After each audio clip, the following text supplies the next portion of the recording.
The lobby froze the moment her voice cracked through the marble hall. "Security, drag him out!" The words didn't just echo. They sliced sharp, deliberate, rehearsed like she'd waited all morning to say them. At the front desk, the hotel manager in the emerald green blazer threw her head back and laughed, a sound too loud for a place this elegant. It didn't match the chandeliers, the gold trim, the polished white stone, but it fit her smile wide, smug, and certain she was untouchable. 2 security guards closed in on him, each gripping an arm as if they were handling a threat instead of a man who hadn't raised his voice once. And yet, he didn't resist. He didn't flinch. He stood perfectly still, the warm brown leather jacket against the cold blue of the uniforms holding him tight. A handful of guests turned to watch. One of them, a young woman in a neat vest and bow tie, lifted her phone to record, expression blank, posture stiff, like she was documenting a crime scene. Except the only crime happening here was the assumption she'd already made. The manager leaned her elbows on the counter, still grinning, her laughter fading into a smug smirk. "Get him out of my lobby," she said, loud enough for the chandeliers to hear. "People like him make guests uncomfortable." A few heads nodded. A few more avoided eye contact. The silence thickened. But the man, the one they were dragging, held his posture like a pillar planted into the floor. Calm, grounded, unmoved by spectacle or noise. He looked at the guards, not with fear, not with anger, just a quiet, measured disappointment. The kind that makes the room feel suddenly too small for its own arrogance. Before the guards could pull him away, he spoke, softly, controlled, the kind of tone that makes people lean in without realizing. "Before we continue," he said, eyes steady on the manager, "where are you watching from?" He wasn't talking to her. He was talking to the unseen hundreds, the viewers who'd soon witness every second of this moment. "Drop your city or country in the comments below," he continued, voice low but firm. "And if you believe in dignity and justice, hit like and subscribe. These stories spark change." The manager blinked, thrown off for the first time. The guards hesitated. The young woman recording lowered her phone by an inch. Just an inch, but enough. Then he finished, his tone still level, almost gentle. "And we're glad you're here. Now, back to her." He lifted his chin toward the manager. Her smirk returned instantly, sharper than before because she thought she'd already won. But the room didn't know yet. They were seconds away from realizing they had just laid hands on the wrong man, the man who would turn this humiliation into a masterclass in grace. He hadn't walked into the hotel like a man expecting trouble. He walked in quietly. No entourage, no suit, no badge announcing who he was. Just a brown leather jacket, dark jeans, and a calm presence that moved through the lobby like someone used to being invisible in places built for visibility. He approached the counter the way people do, when they know exactly where they belong, steady steps, shoulders relaxed, eyes soft. Guests drifted past him without a second glance. A couple in designer coats brushed so close their luggage tapped his leg. They didn't apologize, they didn't even look his way. None of it surprised him. It never did. He'd learned years ago that looking understated in luxury spaces triggered the same script: doubt, suspicion, dismissal played over and over with new faces, but the same tone. Still, he came with purpose. He'd tried calling room service twice that morning and gotten no response. The app glitched, the concierge line rang endlessly, and he'd finally decided to walk down himself, simple, practical, unassuming. He placed his hands gently on the white marble counter. "Good morning," he said, voice low but warm. "I requested assistance with my suite." The manager didn't look up.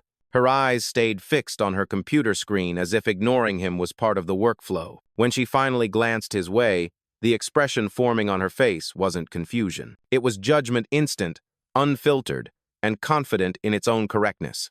"Sir, this area is reserved for registered guests," she said, each syllable coated with a kind of politeness that wasn't polite at all. He blinked once. "My room number is—" She cut him off with a sharp laugh, the same one she'd later unleash in the moment that went viral. "You can't just walk up here and pretend you're staying in a premium suite." Behind him, someone coughed awkwardly. A bellhop paused mid-step, studying the situation with nervous eyes. The young staffer in the vest shifted her weight, clearly unsure. He didn't raise his voice. He didn't lean in. He didn't posture or defend himself. He simply reached into his jacket pocket and placed his key card on the counter quietly, gently, as if offering proof wasn't for her benefit but for the room's. The manager glanced at it once, snorted, and slid it back toward him with a single finger. This isn't real.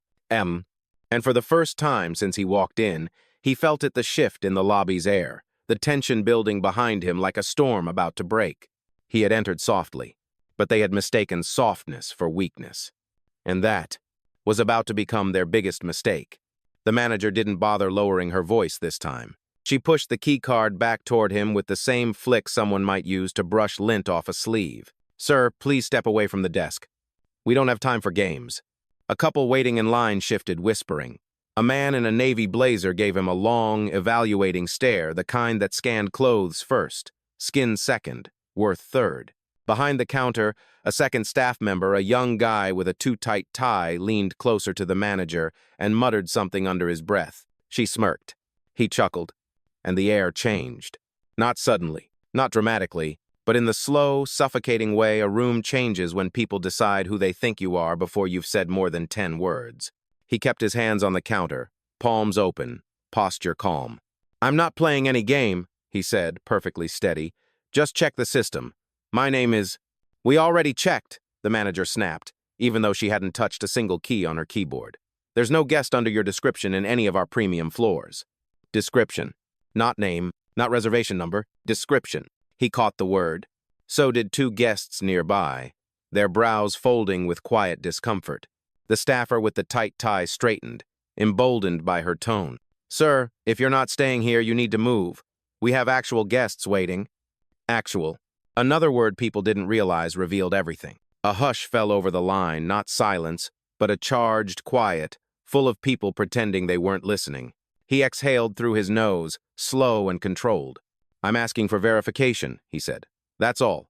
But the manager only crossed her arms, tilting her head with a dismissive, performative confidence.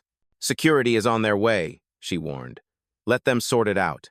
The young staffer in the vest, the one who'd been recording earlier, shifted closer, eyes darting between him and the screen behind the desk.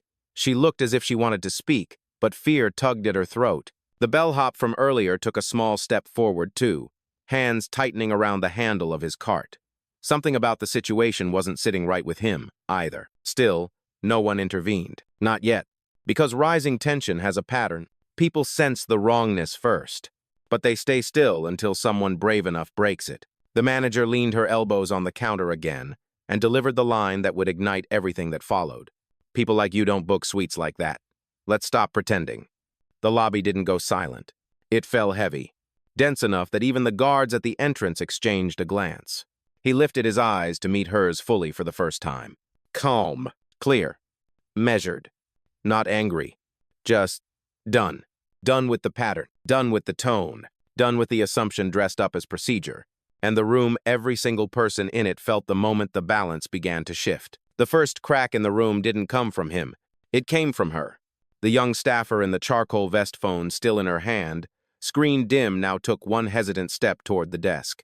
The soft tap of her shoe against the marble floor sounded louder than it should have, like the lobby itself was listening. She cleared her throat. "Ma'am, I think we should check again." The manager stiffened. Slowly, like someone who'd just heard an insult whispered into her ear. "Excuse me?" she said. The staffer swallowed, but her gaze didn't drop. I saw his name earlier, on the VIP arrivals list." A few guests turned their heads. Tiny movements, quick glances. Not enough to intervene, but enough to acknowledge the shift. The manager's eyes narrowed. Her smirk faded, and something meaner took its place. "You must be mistaken," she said, her tone dipped in warning. "Or you misread the system." The staffer shook her head. "No, I'm sure I saw it." That was when the manager leaned in, close enough for the lobby to feel the temperature drop. "Do not contradict me in front of guests," she whispered, each word pressed like a fingerprint on glass. "Step back." The staffer froze, breath caught in her chest, but the damage was done. The room had heard. The balance had shifted just a degree, but enough to change the shape of the air. The bellhop from earlier made a nervous sound. Not a word, just a soft exhale, the kind someone makes after watching the wrong thing happen for the 100th time. And behind them, two guests exchanged glances that weren't subtle this time. The man in the navy blazer uncrossed his arms. The woman beside him whispered, "Did she really say that?" The manager straightened, brushing imaginary dust off her blazer as if the moment were an inconvenience. "Security will handle this," she declared. But her voice wavered, just barely, but enough for anyone paying attention to hear it.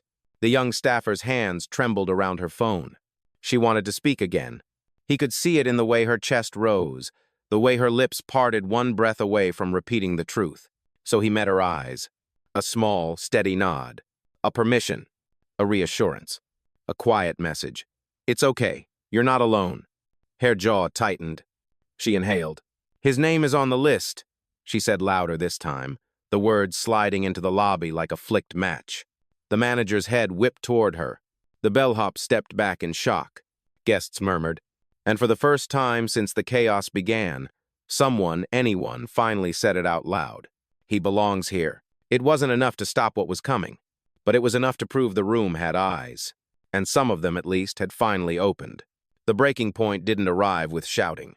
It arrived with a hand. One of the security guards, broad-shouldered, jaw locked tight, stepped forward and grabbed his arm again, this time harder, fingers digging just enough to turn the gesture from escort into force. Gasps cracked through the lobby like small electrical sparks. The manager didn't flinch. She only lifted her chin, watching the guard's grip with a satisfaction so open it felt rehearsed. "There," she said. "Now we can move him. Move him. Not speak to him, not verify him. Just remove him from the space she believed he didn't deserve to stand in." The guard tugged. He didn't move. Not because he resisted, but because something inside him anchored deeper than the floor itself. She snapped her fingers, like signaling a dog. "Let's go. He's done wasting our time." And that was the moment the room split. One half, the manager, the guard, the tight-tied staffer, leaned into their certainty. The other half, guests, the young staffer in the vest, the bellhop, leaned back, suddenly unsure. His shoulder twisted slightly under the guard's grip, and with that shift came a memory sharp, uninvited, familiar. A hotel lobby. Different city. Différent de cadre. He was 19. Fresh off a bus after a scholarship interview, carrying a too-small suitcase and wearing his only collared shirt. He had a confirmed booking, paid with saved tips from a summer job, but the clerk didn't bother checking. "You can wait outside," she'd said. "We don't let walk-ins linger in the lobby." Walk in. Because she couldn't imagine a boy like him having a reservation. He slept sitting upright in a metal chair near the vending machines until morning. That memory didn't hurt now. It sharpened. Back in the present, the guard tightened his grip again. The manager smirked at the small audience forming. "See? This is what happens when you pretend to be someone you're not." Her words hit the room like a slap. The young staffer winced. The bellhop's jaw dropped. Even the man in the navy blazer muttered, "That's too far." But she didn't stop. "You think a keycard makes you a guest here? You think confidence makes you belong?" He turned his head slightly, just enough to look at her over his shoulder. And in that calm, slow movement, the lobby felt the temperature shift. Not heat, not fury, something colder, sharper, more controlled. He spoke with the kind of restraint that carried more weight than shouting ever could. "You're making assumptions," he said quietly. "Dangerous ones." The guard tugged again. This time he lifted his hand and gently removed the guard's fingers from his arm. No violence, no resistance, just clarity. A line drawn without raising his voice. A line the whole room felt. And the manager, suddenly unsettled, stepped back without meaning to like. She'd just realized she'd pushed this moment 1 inch too far. The guard's hand slipped from his arm. Not because of force, because of presence.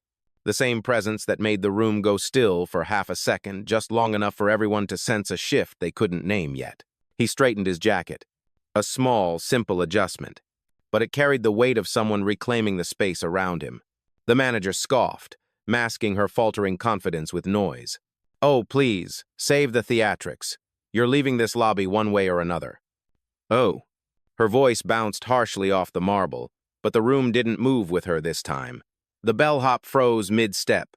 The young staffer in the vest stared openly now, her phone trembling slightly in her hands, not with fear, but anticipation, because something was happening. He reached calmly into his pocket, not fast, not abrupt, and pulled out his phone. The guard tensed instantly, instinct kicking in before logic. But the man simply held the phone up, pressed one button, and lifted it to his ear. His voice lowered. Controlled. steady as the center of a storm. Nia, initiate the courtesy protocol. A crackle. Then a woman's voice filled the air, clear, crisp, composed. Protocol activated. Recording is live. Internal systems are syncing now. The manager blinked, twice. Who is that? She demanded. He didn't look at her. He didn't need to. Continue, he told Nia. Board has been notified, she replied. Do you want full escalation? A ripple ran through the lobby. Board.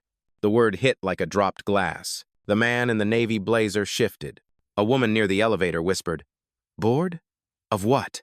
The young staffer's mouth fell open slightly as realization flickered in her eyes. The manager forced a laugh, thin, shaky. Oh, please, anyone can fake a phone call. He finally turned toward her, not with anger, not with triumph, just a kind of patience that felt far more dangerous. You didn't even check my name, he said. You treated me like a problem before I finished a sentence. She opened her mouth, but no words formed. He continued, tone still soft. Now we're doing this the right way. Nia's voice came through again, firmer now.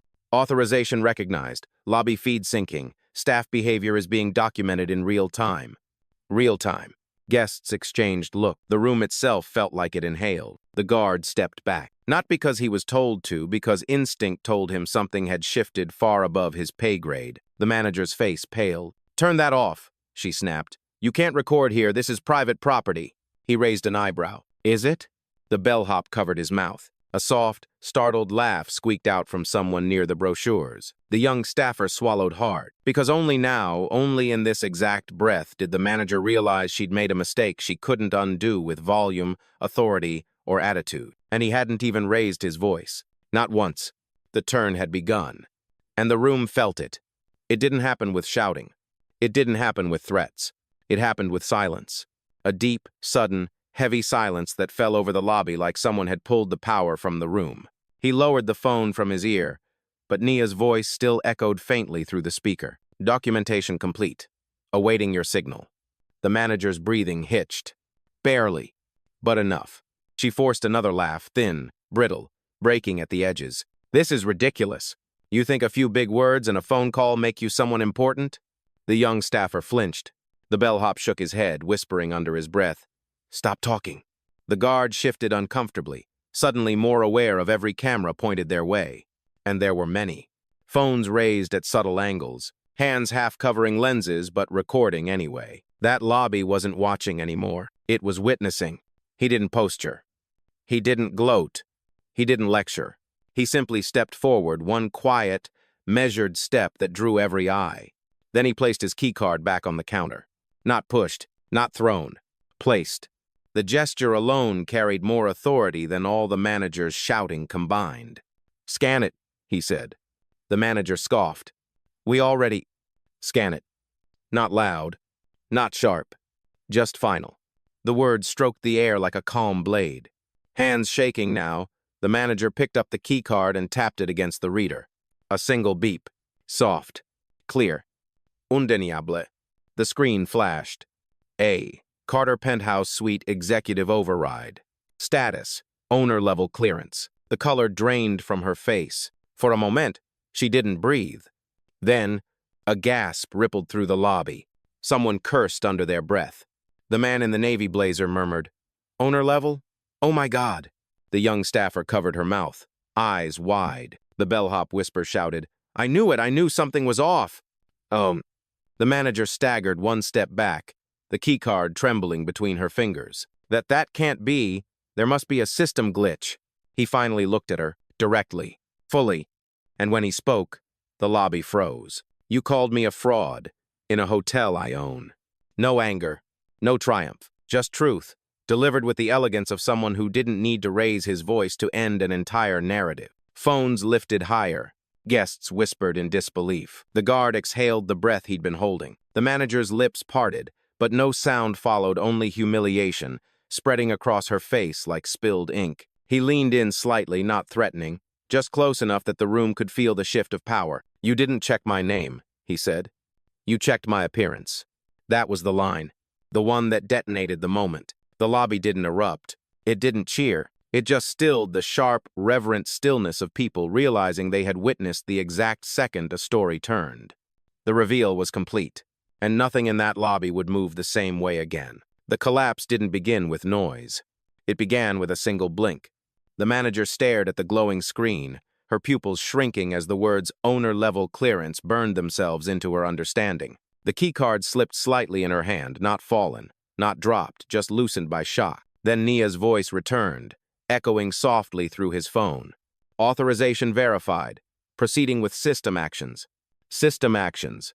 2 words that carried the weight of a verdict. Before the manager could speak, a sharp digital chime pierced the lobby, one of the staff systems resetting in real time. The tight-tied employee's tablet flickered, then shut off completely, his face drained. What's happening? My login just... Beep. Another chime. Another lockout. The bellhop scheduling app froze. The concierge panel went dark. The guard's badge reader blinked red. The lobby was unraveling, one device at a time. Guests looked around as the ripples of confusion spread. What's going on? Did they lose access? Is this part of him? The guard checked his badge again, tapping, shaking, pressing it against the panel. Nothing. Locked. Red. The color of consequences. He looked at the man he'd held minutes earlier and stepped back slowly, a quiet apology settling in his eyes. No words needed. No excuse would matter. The manager finally snapped back into herself, voice pitching into high, panicked notes. Stop whatever you're doing. You can't override staff systems someone call corporate. He tilted his head. I did. The lobby murmured. She froze. Then her computer emitted a sound, a flat, decisive tone before a company-wide notification slid across her screen. Access suspended behavior, under review corporate hold. Effective immediately. Her breath caught. No, this must be a mistake. But the young staffer in the vest was already reading her own pop-up, her access still green, and she looked at the manager with a kind of dawning horror. He wasn't lying, she whispered.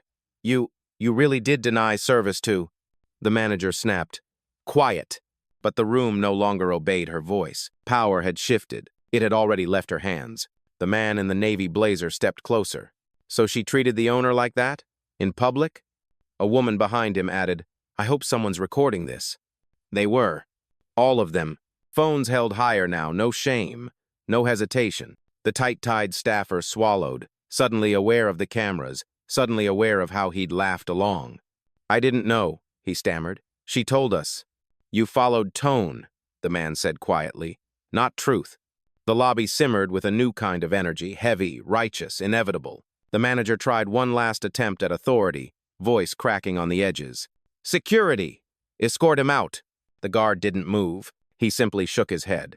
Softly, respectfully, definitively. Ma'am, I think you're the one who needs to leave the desk. The collapse was complete. And for the first time all morning, the lobby stood on the right side of the moment. The lobby didn't breathe. Not for a second. Not after the guard stepped back from the manager. Not after the devices blinked red and fell silent. Not after every person in the room realized where the true center of power had been standing the entire time. He didn't move immediately. Powerful people don't rush. They let the moment catch up to itself. Finally, he stepped toward the counter, the same counter where he'd been dismissed, mocked, and brushed aside. The same marble where his keycard had been pushed away like trash. The same space where assumptions had spoken louder than facts. He picked up the card slowly, as if reclaiming not the object, but the truth attached to it. The manager stumbled back from the desk, looking smaller now, not physically, but in presence. Her blazer, once crisp and proud, suddenly seemed too bright, too loud for the silence she'd created around herself. Sir, she started, voice thin, cracking at the seams. I didn't realize we had no way of knowing. He turned to her with a calm so measured it felt like a mirror being placed gently in her hands. You didn't need to know who I was, he said. You just needed to treat me like I belonged until proven otherwise. A wave of quiet washed over the lobby. No applause, no cheering, just a deep, settling stillness, the kind that marks the moment a lesson lands. The manager swallowed. I made a mistake. He didn't correct her. He didn't humiliate her further. He simply nodded once, acknowledging the truth she should have reached long before this moment. Then he addressed the room, not loudly, but with a clarity that pulled every shoulder back into alignment. Dignity isn't optional, he said. And respect isn't something you give based on appearance. It's the baseline, the starting point, the minimum. The young staffer in the vest lowered her phone, eyes shining not with pity, but with recognition. She'd seen the whole thing. She'd heard the tone, the dismissal, the assumption. She'd watched the moment break, then shift. Now she watched the rebuild. He turned back to the manager. "I'm not here to ruin your life," he said softly. "I'm here to raise the standard you chose to ignore." The words hung there gentle, but heavy enough to anchor the room. Nia's voice came faintly through the phone again. "Corporate is ready for your final directive. Do you want removal or reassignment?" Every head turned. He didn't look at the cameras. He didn't look at the guests. He didn't even look at the manager shaking before him. He looked inward, at the line that defined him, not status, not wealth, not the name on the penthouse. "Grace. Reassignment," he said. "Everyone deserves the chance to learn from the moment that shows them who they are." A few guests exhaled, some in relief, some in awe. He slipped the phone back into his jacket. Then he stepped away from the counter, calm as sunrise. "I didn't raise my voice today," he said as he passed the crowd. "I raised the standard." And with that, the room finally breathed again. The aftermath didn't rush in like a wave. It unfolded quietly, gradually, like the lobby itself was recalibrating, trying to understand what it had just witnessed. The manager stood frozen, hands shaking at her sides, eyes darting between the darkened staff devices and the man she had dismissed only minutes ago. Her voice had shrunk to something small, something trying to rebuild shape where authority had crumbled. But the room no longer centered on her. It centered on him, and the people who'd stayed silent up until now finally let their voices return. The bellhop stepped forward first, tentative, but sincere. "Sir, I'm really sorry. I should have said something sooner." He didn't stop walking, but he paused long enough to meet the young man's eyes. "You spoke when it mattered," he said. "That's what counts." The words landed like a gentle hand on the bellhop's shoulder, soft, affirming, reshaping the shame that had begun forming there. The tight-tied staffer swallowed hard. He looked at the manager, then at the man she'd mistreated, and something cracked in his expression. A truth he couldn't hide anymore. I followed her lead," he admitted. "I shouldn't have. I'm sorry."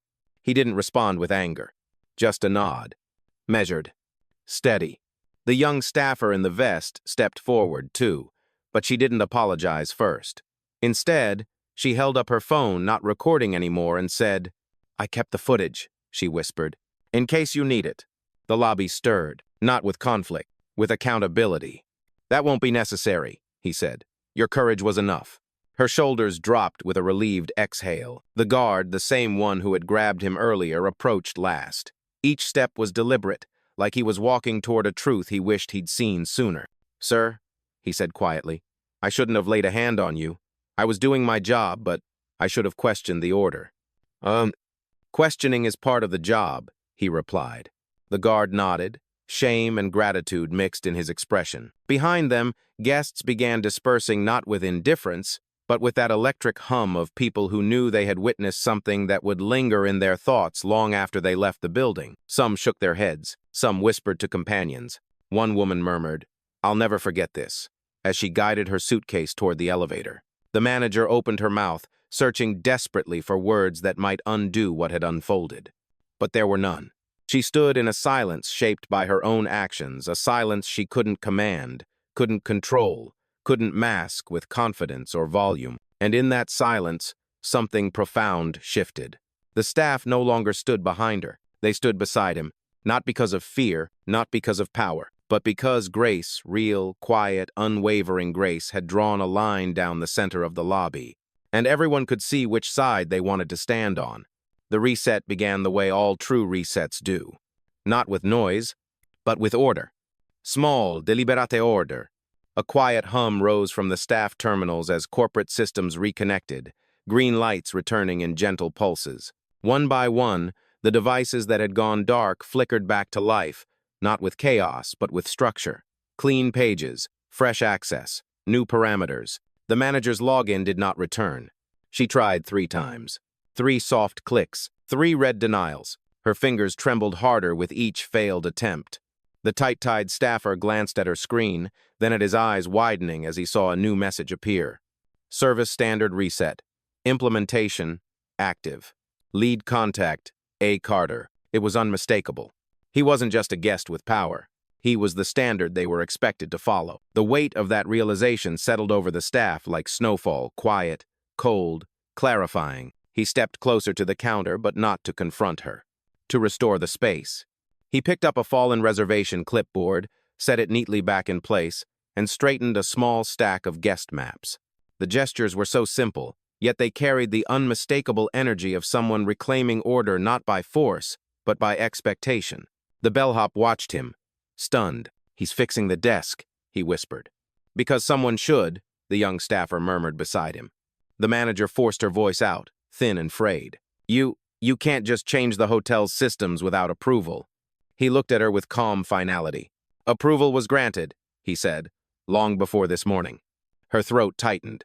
Before she could gather another protest, Nia's voice returned through his phone, crisp and unhurried. "Sir, your updated protocols have been uploaded. Staff training packages are queued. Do you want me to begin distribution?"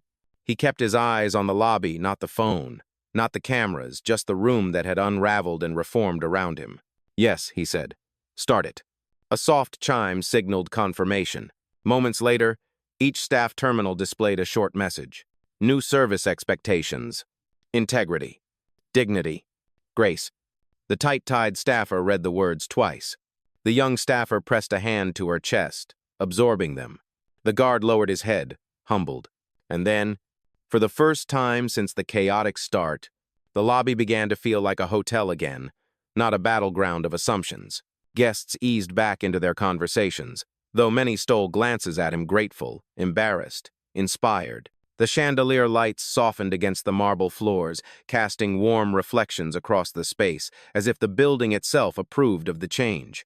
He turned slightly, scanning the room not to judge, but to take measure. To understand the tone he was leaving behind, what he saw wasn't fear. It was recalibration, alignment, awareness. The kind that doesn't fade in an hour. The kind that reshapes behavior quietly, one decision at a time. He exhaled, long and steady. The reset was complete. And the lobby, this place that had tried to push him out, stood better than he found it. He didn't linger in the reset. He didn't stand there basking in the collapse of ego, or the correction of a wrong, or the shocked faces slowly accepting the truth they had refused minutes earlier. He simply turned, not to leave in triumph, but to leave in peace. The lobby parted for him instinctively, not out of fear, out of recognition. A shift had taken place. Qui est précise, irreversible, and everyone in that room felt the echo of it. The bellhop stepped back with a respectful nod. The tight-tied staffer lowered his eyes in something close to humility. The young staffer in the vest pressed her phone to her chest, as if holding on to the moment so she wouldn't forget it. Even the guard, towering, trained, stoic, moved aside with a silent apology. He walked forward, each step unhurried, steady as breath. No grand exit, no dramatic pause, just the understated confidence of a man who didn't need to perform power to have it. As he passed the marble columns, a guest near the seating area whispered to her partner, "That's how leaders walk." Another guest murmured, "I've never seen someone stay that calm under that much disrespect." Their voices didn't reach him, but the sentiment did, hanging in the air like dust drifting through sunlight. Behind him, the manager remained rooted to the floor. Small, shaken, stripped of the armor arrogance had given her, she watched him go with a look made of equal parts regret and realization. The kind that only comes when a person finally sees the mirror they've been avoiding. At the doorway to the elevators, he paused. Not to turn around, not to offer a final blow, but to speak a line meant not for her, but for the room, for anyone listening, for anyone who ever stood where he stood and swallowed what he had just endured. His voice was soft, almost gentle. Respect shouldn't depend on recognition. If it does, it was never respect. The line traveled across the lobby, slow, resonant, settling in chests, shifting the weight of the morning. The staffer in the vest blinked hard, as if holding back tears. The bellhop whispered, "Damn," under his breath. And even the guard straightened his posture, as though the words themselves had corrected something in him. He stepped into the elevator. The doors slid closed with a quiet whisper, and the lobby, the same lobby that had tried to judge him, dismiss him, belittle him, stood still in the aftermath of grace. Not the loud kind, not the vengeful kind, the kind that recalibrates a room without raising a single decibel. When the elevator rose, the digital display blinking floor by floor, The staff terminals chimed one last time. Standard updated. Effective immediately. And in the silence that followed, every person understood he hadn't just walked away. He changed the ground they were standing on.